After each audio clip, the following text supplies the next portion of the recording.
بسم اللہ الرحمن الرحیم۔ السلام علیکم دوستو، سیانے کہتے ہیں کہ جب تک کوئی کام آپ مکمل نہ کر لیں آپ کے دوسرے کان کو بھی خبر نہیں ہونی چاہیے۔ جب مکمل کر لوگے تو آپ کی کامیابی خود شور مچا دے گی۔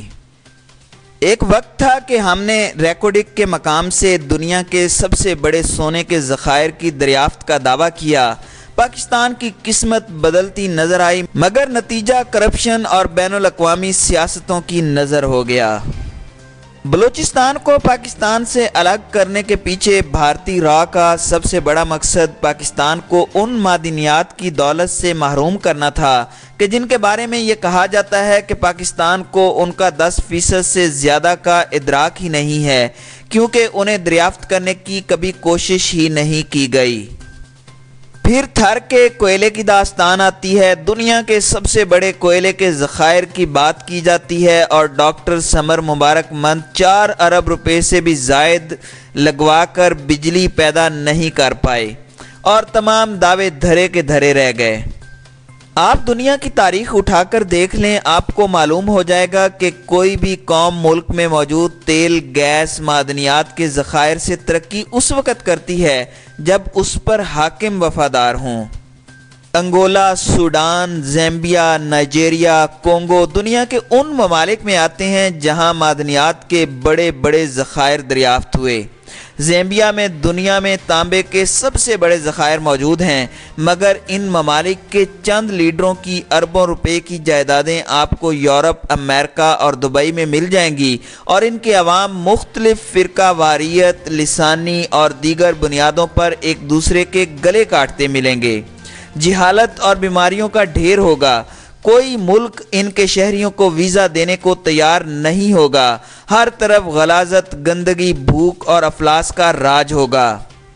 اگر ان پر کوئی مغابے جیسا حکمران آ بھی جائے گا تو پوری دنیا کی ایجنسیاں اسے غدار ثابت کرنے میں لگ جائیں گی۔ مغابے جب 31 دسمبر 1987 کو اقتدار میں آیا تو اس کی مغرب سے دوستی تھی۔ گوروں کی زمبابوے میں زمینیں تھیں اور مغابے نے زبان بند کر رکھی تھی، مگر پھر مغابے نے گوروں کے 25 سال تک زراعت میں اصلاحات نہ کرنے کا معاہدہ توڑ دیا، کیونکہ وہ زمبابوے کی ترقی چاہتا تھا۔ اس نے گوروں سے زمینیں لے کر سیاہ فاموں کے حوالے کر دیں اور اس کو ہٹانے کے لیے عوام میں پھوٹ ڈلوا دی گئی اور اسے ڈکٹیٹر اور نہ جانے کیا کیا کہہ کر 21 نومبر 2017 کو اقتدار سے ہٹوا دیا گیا۔ افریقہ کی بدقسمتی اور مسلم دنیا کی بدقسمتی میں ایک قدر مشترک ہے کہ ہمیں جہاں جہاں قدرت نے نوازا، ہمیں وہاں ہمارے اندر کے لوگوں کی سازشیں کھا گئیں۔ مسلم دنیا کی بدقسمتی کا اندازہ اس بات سے لگائیں کہ دنیا کے سب سے زیادہ تیل کے ذخائر مسلمان ممالک کے پاس ہیں اور بدحالی کا شکار بھی مسلمان ہی ہیں۔ دنیا کے ٹاپ 10 تیل کے ذخائر کی بات کی جائے تو وینزویلا 300 سے زائد ملین بیرل تیل کے ساتھ پہلے نمبر پر، سعودی عرب 266 ملین بیرل تیل کے ساتھ دوسرے، کینیڈا 169 ملین بیرل تیل کے ساتھ تیسرے، ایران 158 ملین بیرل تیل کے ساتھ چوتھے، عراق 142 ملین بیرل تیل کے ساتھ پانچویں، کویت 101 ملین بیرل تیل کے ساتھ چھٹے، متحدہ عرب امارات 97 ملین بیرل تیل کے ساتھ ساتویں، لیبیا 48 ملین بیرل تیل کے ساتھ 9ویں اور امریکہ 39 ملین بیرل تیل کے ساتھ 10ویں نمبر پر ہے۔ یعنی دنیا کی سپر پاور کے پاس ایران، عراق، سعودی عرب، لیبیا، امارات سے کئی گنا کم تیل ہے، مگر آج آپ امریکہ کی ترقی اور باقی دنیا کی بربادی دیکھ لیں۔ آپسی فرقہ واریت پر مبنی فسادات، جنگیں اور براہ راست حملے سب انہی ممالک میں ہیں۔ ایران کے صدام حسین اور لیبیا کے کرنل قذافی کا ابتدائی عروج اور پھر ہولناک انجام بھی مغابے جیسی داستان لیے ہے۔ یہ حکمران اپنی کرپشن اور اقتدار کی طوالت میں لگے رہے اور جہاں گوروں کو لگا کہ یہ لوگ یو ٹرن لے کر اپنے ملکوں کے ساتھ وفادار ہونے لگے ہیں، وہی ویپنز آف میس ڈسٹرکشن اور نہ جانے کیا کیا تشبیہات نکال کر پورے کے پورے ملک برباد کر دیے گئے۔ آج کل شور ہے کہ پاکستان ایران کی ساحلی پٹی پر ساحل سمندر سے 250 کلومیٹر دور زیر سمندر 5000 میٹر کی ڈرلنگ کے بعد دنیا کی تیل اور گیس کی دوسری بڑی کمپنی ایکزن موبل کو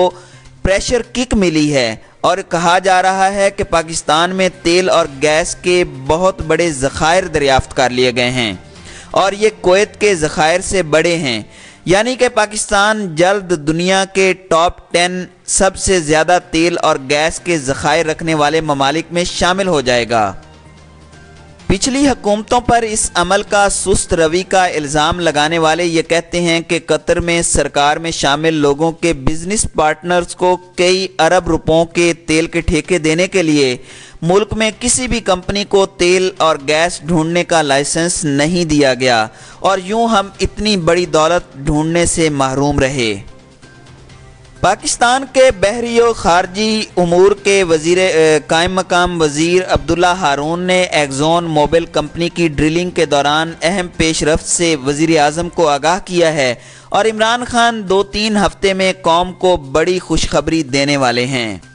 220 کروڑ ٹن کی کھپت لیے ملکی ضروریات کا صرف 15% تیل پیدا کرنے والا یہ ملک، جس کی درآمدات کا حجم برآمدات کے مقابلے میں 64% ہے اور اس میں 80% تیل اور گیس شامل ہے، آنے والے 70 سال تک تیل اور گیس برآمد کرنے کے قابل ہو جائے گا۔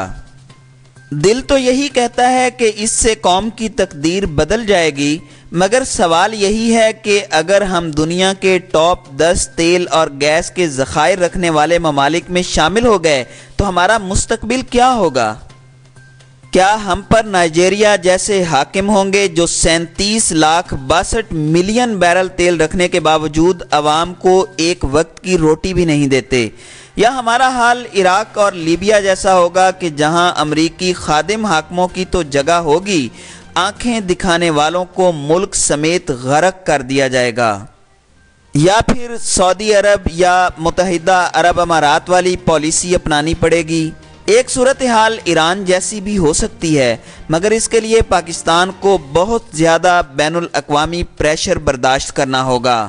آج پوری دنیا کی نظریں سی پیک گوادر کے بعد ان تیل اور گیس کے ذخائر پر ہیں، اور ہم نے کام مکمل کیے بغیر واویلا مچا کر مزید خطرات کو دعوت دے دی ہے۔ پاکستان میں گیس اور تیل کے ذخائر ملنے کے بعد پاکستان کی قوم کا مستقبل کیا ہوگا، یہ آنے والا وقت ہی بتائے گا۔